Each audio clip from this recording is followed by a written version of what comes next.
Welcome to Midnight Terrors, where the darkness doesn't bring sleep, it brings stories. If you're a fan of mystery, psychological horror, and true midnight chills, you've just stepped into the right place. Tonight, we dive into a chilling tale. The story of someone who thought a new apartment meant a fresh start, but they didn't know the window across the alley was watching, and the neighbor who never sleeps wasn't entirely human. So get comfortable, turn off the lights, and prepare yourself for a story that will make you think twice before looking out your window at night. You know, there's something oddly peaceful about silence until you realize how loud it can get. When I moved into that old building on the edge of the city, I wasn't looking for anything fancy. I just needed a place where no one would bother me. No honking cars, no noisy neighbors, no roommates blasting music at 2 a.m. I wanted stillness, quiet, isolation. And I got exactly what I asked for. Apartment 502, 5th floor. The hallway smelled like old paint and forgotten lives. Faded wallpaper peeled at the corners like skin. The elevator creaked like it had secrets.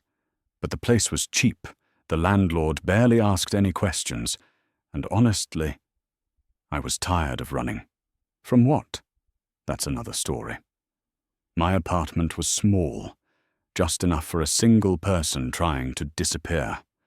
1 bedroom, a cramped kitchen, a living room with a window that faced another window directly across the alley.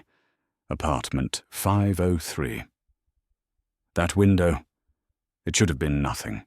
Just glass, fabric, maybe a shadow or two now and then. But something felt off about it from the beginning. The curtains were always drawn, heavy and dark, except for a thin gap right in the center. And behind that gap, a dim yellow light glowed, not bright like a lamp, not soft like candlelight, just dull, faint, constant. Day or night, it was always on. I noticed it while carrying boxes, glanced up and thought, weird someone would waste electricity like that. But I brushed it off. People are strange. Maybe they're night owls. Maybe it's just a weird habit. But that first night changed everything. I couldn't sleep. The mattress was too new, the air too dry, and that silence, the one I thought I wanted, started to press in on me like a thick blanket. Around 3 a.m., I got out of bed to get a glass of water. No lights, just the dim glow from the street lamps outside bleeding in through the curtains. I sipped the water, leaned on the counter, and, out of habit, really, looked out the window. And that's when I saw it. The curtains in 503 were slightly open now, just a little more than before. And someone was standing there. Not moving, not pacing, not sitting, just standing still. Right at the window. Their silhouette was barely visible, just a shadow outlined by that same sickly yellow light behind them. But they weren't doing anything. They weren't reading, or smoking, or watching TV. They were staring. And the strangest part? It felt like they were staring at me. I stood there for maybe 30 seconds, maybe more, waiting for them to move, blink, tilt their head, step back, anything. But they didn't. They just stood there, watching. And in that moment, I realized something that made my skin crawl. The light never turned off, because they never slept. I didn't sleep that night. I tried, believe me. I crawled back into bed, pulled the blanket up to my chin like a kid hiding from a monster, and stared at the ceiling, trying to convince myself that I hadn't seen what I just saw, that maybe I was tired, that maybe my eyes were playing tricks on me in the low light. After all, 3 a.m. does strange things to the mind. But deep down, I knew what I saw. And worse than what I saw was what I felt. You ever feel like someone is watching you so intently that it touches your skin? Like their eyes are crawling across your body? That's how it felt. Even after I left the window. Even after I closed the bedroom door. Even after I shut my eyes. I felt him. Still there. Still staring. The next morning, sunlight finally broke the spell. I forced myself out of bed, bleary-eyed and numb, and walked over to the window with this ridiculous hope that maybe, in the light of day, everything would seem normal. But nothing had changed. The curtains in apartment 503 were back to their usual position, mostly closed, with that same narrow gap in the middle, and that light, that pale, yellow, unnatural glow, still on, like it never turned off. No movement, no shifting shadows, just stillness. Too much stillness. And you have to understand, this wasn't just someone standing still in a room. This was unnatural stillness. It was like the kind of silence you feel when you walk into a room where something awful just happened. The air felt heavy, dense, like time had slowed down across that thin gap of glass between us. I told myself not to obsess. I mean, what could I do? Knock on their door and ask, "Hey, are you standing creepily at your window every night like a psychopath?" Yeah, that'd go over well. So I tried to distract myself. Made coffee, went for a walk, called an old friend I hadn't spoken to in months. But all day, no matter what I did, one thought kept looping in my head. What if he's still there? So that night I decided to check again. Part of me hoped he'd be gone, that it was just some weird, one-time thing. Maybe I caught him during a strange moment. But when the clock struck 3 a.m., I pulled the curtain aside just a little and looked across the alley. And there he was. Still, exactly the same. Same posture. Same place. Staring directly at me through the narrow opening in the curtains. He hadn't moved an inch, and neither had the light. By the third night, it wasn't curiosity anymore. It was obsession. I'd lie in bed, staring at the ceiling, not even pretending to sleep. Just waiting. Waiting for that specific moment, sometime between 3 a.m. and 3:30 a.m., when my body would feel it. That unshakable tension crawling across my skin, the heavy pressure in the air, like gravity had shifted slightly toward apartment 503. And I knew exactly what I would find. This time, I didn't sneak to the window. I walked straight there, calm and almost ritualistic, like I was accepting something. I opened the curtain just enough to see through, and there he was, standing, unmoving, watching, a silhouette framed by that haunting yellow light, just like before, a perfect replica of the previous night, and the night before that. No signs of fatigue, no swaying, no breathing I could detect. Just this statue of a man, rooted in place, eyes or whatever he had, locked onto mine across the narrow alley. For the briefest second, I wondered if he could actually see me, or if I was just imagining it. But then something happened that erased all doubt. I raised my hand, slowly. I waved, a small, awkward gesture, just a human attempt at communication, an offering. He didn't react, not a blink, not a twitch, not a nod. Nothing. But that nothing felt personal. It wasn't just absence of response. It was refusal, like he was choosing not to react, like he knew I was watching him, but he wanted me to understand that he didn't care, or worse, that I wasn't worth acknowledging. It felt like standing in front of a locked cage at the zoo, waving at something behind the glass, only to realize that the thing inside is smarter than you, and it's letting you wave, because it enjoys watching you do it. I backed away slowly, not taking my eyes off the window. I didn't even bother closing the curtain this time. What was the point? I went and sat on the edge of my bed, hands shaking, heart pounding, ears ringing with silence. This wasn't a coincidence. It wasn't a random moment or a late-night quirk. It was a pattern. He was there every night. He never moved. He never blinked. And I was starting to wonder if he was waiting for me to break the routine first. I don't know what came over me that night. Maybe it was frustration. Or maybe I just needed to prove to myself that what I was experiencing wasn't real. That there had to be some explanation. Something simple, logical, human. So I got up. No hesitation this time. The air in the hallway was colder than usual. Not drafty cold. It felt wrong. Like the cold came from inside the walls. Like something in the building had forgotten how to be alive. I stepped out, barefoot, wearing only a hoodie over my t-shirt and thin pajama pants. The floor under me was rough and cool, the old wooden planks creaking slightly under my weight. I stood there in the hall, facing the door across from mine. Apartment 503. It looked the same as always, unmarked, no decoration, no peephole. The number on the door was slightly faded, like no one had touched it in years. Like time had washed it away. But there was something different that night. The air around the door felt thicker. It's hard to explain.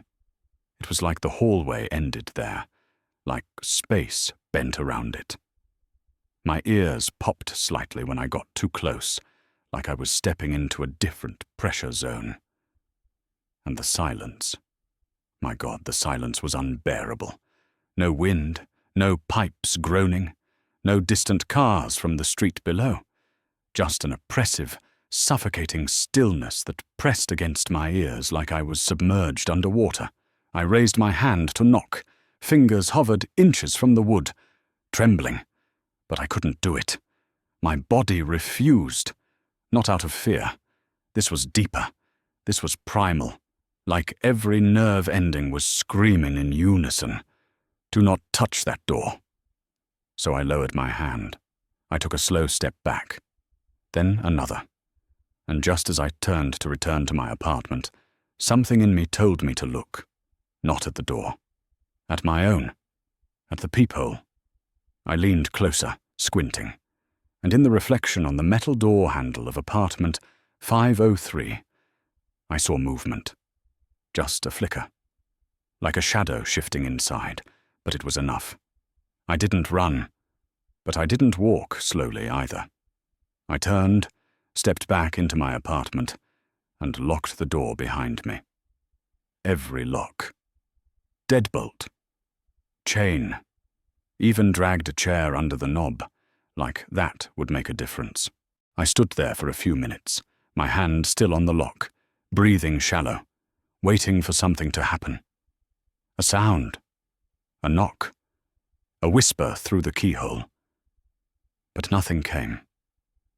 Still, I couldn't shake the feeling that something knew I had come close, like I had crossed some invisible line, and whatever was behind that door had noticed me. The next morning, I woke up feeling like I hadn't slept at all. There was a weight on my chest. Not physical, but emotional, like my body had carried something heavy through the night. My dreams were broken fragments I couldn't remember, just a lingering sensation of pressure and eyes. Always eyes. I knew I had to talk to someone. There was only one person I could think of, Mr. Ellison, the building manager. I'd seen him a few times, a grizzled old man in his 60s with a permanent scowl and nicotine-stained fingers. He had that look about him, the kind of man who's seen more than he lets on but isn't eager to share. I found him out back, as usual, hunched over a rusted metal chair near the dumpsters, sipping coffee from a cracked mug and staring at nothing. I approached slowly, rehearsing my words. I didn't want to sound insane.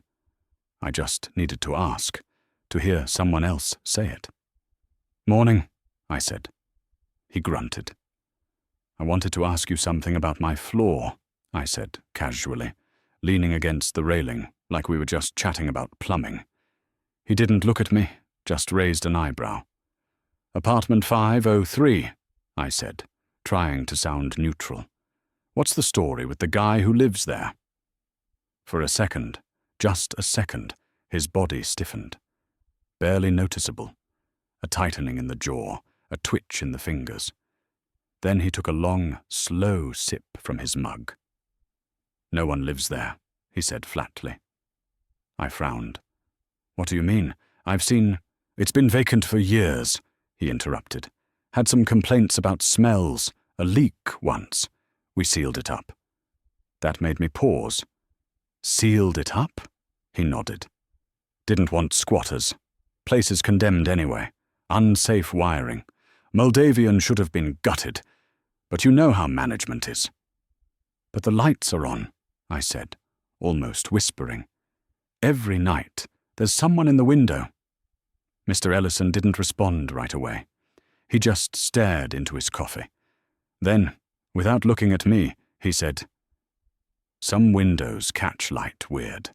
Reflection from the street. Looks like someone's in there when there's not."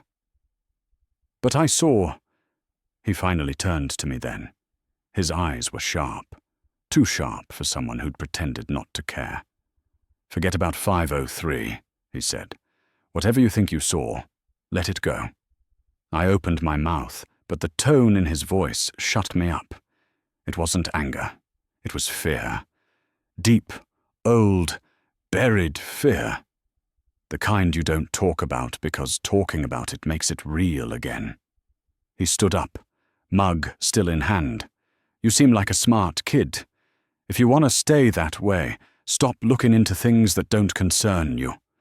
And with that, he walked back inside, his footsteps echoing down the hall like closing doors.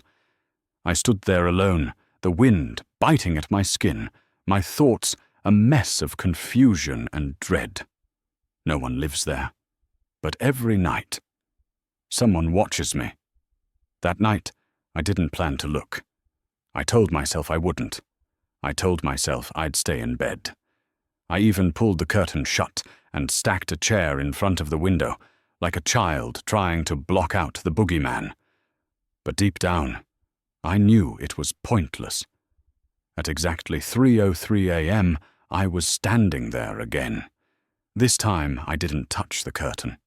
I just stood in the dark, staring at that thin strip of light sneaking through the gap. And then, like always, I couldn't help myself. I moved the chair, slid the curtain aside, and looked across the alley. And he was there. But something had changed. It wasn't just the silhouette anymore.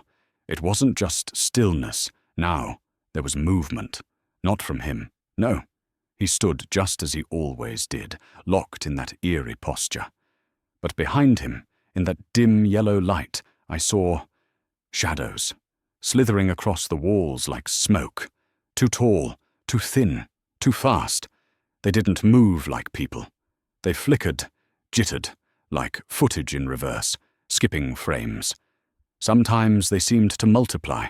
3, maybe 4, circling behind him, passing through each other, warping the light. And still, he didn't move. He stood in the same place, same posture, same inhuman stillness, as if whatever lived in that room wasn't him, but the shadows. And suddenly, I realized something terrifying. There was no furniture in that room, no shelves, no lamps, no table, just 4 walls, dim light, and those crawling shapes, like a stage, and he was the centerpiece. I backed away, heart racing. That was the first time I genuinely wanted to leave. Pack my things, get out. But something about the way the shadows moved, the way they stopped suddenly when I stepped back, made me feel like it was too late. Like they saw me. The next day, I did something stupid. I wrote a note. I don't know why. Maybe it was guilt, or loneliness, or just desperation. I needed to reach out. To someone. To him. To prove to myself that I wasn't just spiraling into paranoia. I kept it simple. If you need help, blink. I folded it, tucked it in an envelope, and when no one was looking, I slid it under the door of apartment 503. Then I ran back into my own unit like a coward, heart racing. I laughed to myself nervously. What was I expecting? A handwritten letter in response, a knock on my door. But what I got was worse. That night, I waited. At 3 a.m., I looked again. He was there, as always, standing, silent, staring, but in his hand. He held something, a piece of paper, pressed flat against the glass, and even though I couldn't read it clearly from across the alley, I could make out enough to know exactly what it said. It was my note. Same handwriting, same words. Only now they were underlined, in something that looked like red ink, or not ink at all. 2 days later, the ceiling started dripping. At first, I thought it was just old plumbing, an old building like this. It's not unusual. But the water wasn't clear. It was dark, sticky, almost thick. It dripped onto my pillow, onto the floorboards, and even after I wiped it up, it left behind this strange discoloration, like something had bled through the ceiling itself. Naturally, I went upstairs. I had to. But when I reached the door of 503, something had changed. The hallway felt warped, like the floor beneath my feet had grown slightly uneven. My vision wobbled, as if the air was heavier in that corner of the building. And the door? The door was wet. Not just a little damp, it was soaked. From the inside. The wood was dark, spongy, almost pulsing. A sickly stench crept from beneath the threshold, something metallic and sour, like rotting wires or old meat. I turned away. I didn't knock this time. I couldn't. Instead, I went back downstairs to tell Mr. Ellison. But the front desk was empty, and no one, not the neighbors, not the residents, had seen him in 2 days. I called the police. I didn't want to. I knew how it would sound. But I told them. The building manager's missing. Apartment 503 is leaking some kind of black sludge. There's something wrong with that unit. They came. 2 officers. Young. Polite. But I saw it in their eyes. They thought I was overreacting. Maybe even delusional. They knocked on the door. No response. They tried the key Mr. Ellison had kept in the maintenance box. It didn't fit, almost like the lock had changed.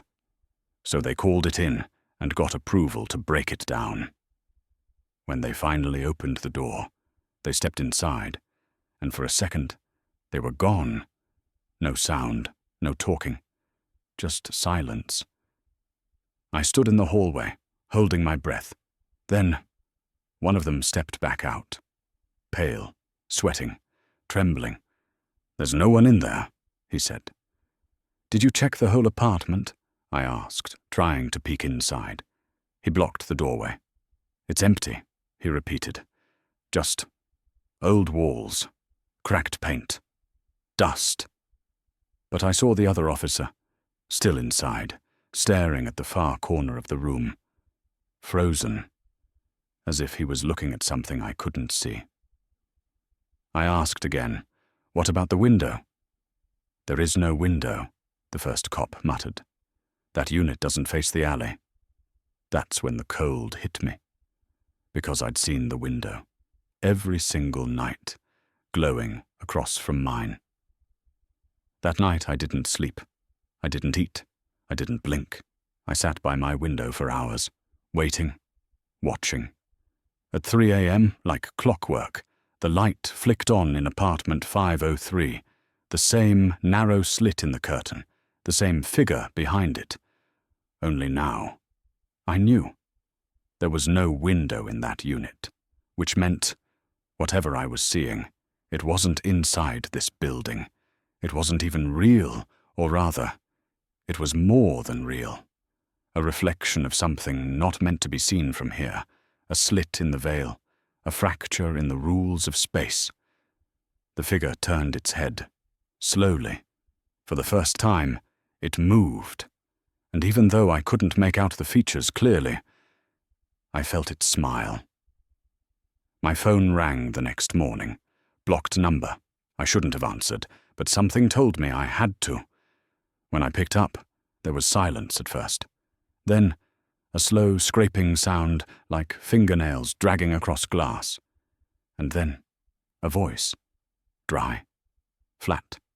Hollow. "You're looking too long." That's all it said. Click. I dropped the phone. My hands were trembling. Not just from fear, but from the confirmation. He knew I was watching. Knew I couldn't stop. And worse, I think he was enjoying it. That night, I dreamed of the room. I was inside it. Bare walls, peeling paint, no doors, no furniture, just me and him, standing across from each other. But this time I could see his face. It wasn't right. His features were unfinished, like someone had tried to remember a human face but failed.